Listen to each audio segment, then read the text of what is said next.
Velkommen til Kunstkalenderen. Hvordan blev Hammershøi egentlig modtaget? I dag er der jo ingen tvivl om, at Hammershøi er en af de allermest anerkendte danske kunstnere internationalt. Men hvordan var det dengang? Blev han modtaget godt, og hvad med udlandet?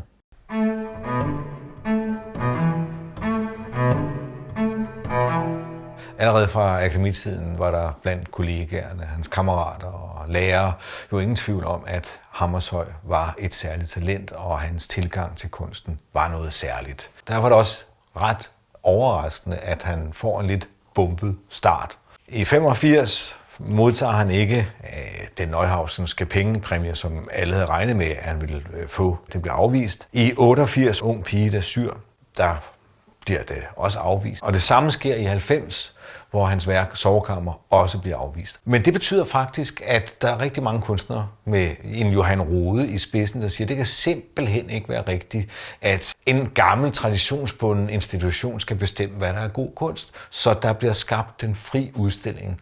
Og her udstiller Hammershøi jo resten af sit liv.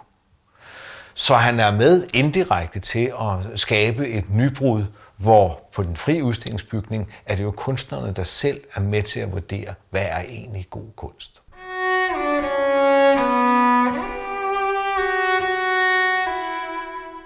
Det bliver nogle nedslag, fordi Hammershøi i sin samtid jo bliver meget anerkendt, både herhjemme, men også i udlandet. Som for eksempel i 1904, hvor en af tidens store digtere, Rainer Maria Rilke, ser det her værk af Hammershøi i Düsseldorf.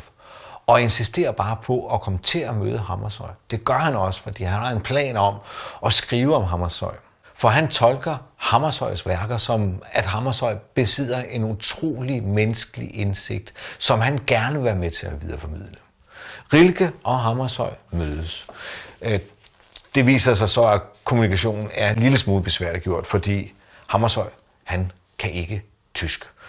Så det bliver ikke til noget, og Rilke kan ikke så meget dansk, selvom han forsøger at lære noget. Men Rilke udtaler faktisk noget, som er ret væsentligt omkring Hammershøis værker, og som jo er blevet til et omdrejningspunkt i forståelsen af Hammershøis værker.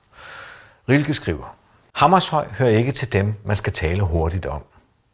Hans værk er langt og langsomt, og i hvilket øjeblik man end begriber det, vil det altid give fuld anledning til at tale om det, som er vigtigt og væsentligt i kunsten.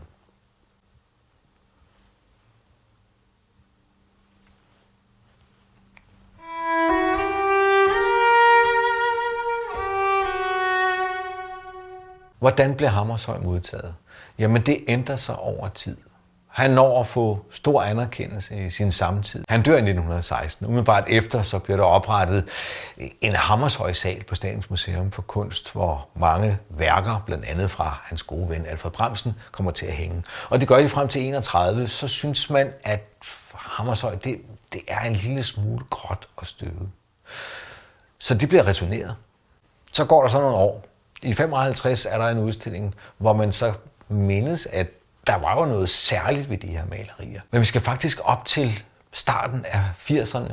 En stor udstilling på Ordrupgaard og en øget interesse internationalt gør, at Hammershøi i dag jo er en, som bliver udstillet mange steder. I USA, i Spanien, i Japan. Så på spørgsmålet om, hvordan han bliver modtaget, ja, her og nu, jo tak, fint.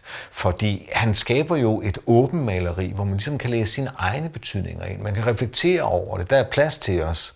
Og lurer mig lige, må ikke der skulle være en personlig reference, om den handler om isolation, corona, ensomhed eller skønhed. Fordi der er jo altid en betydning. Mindst. Der er jo aldrig ingenting.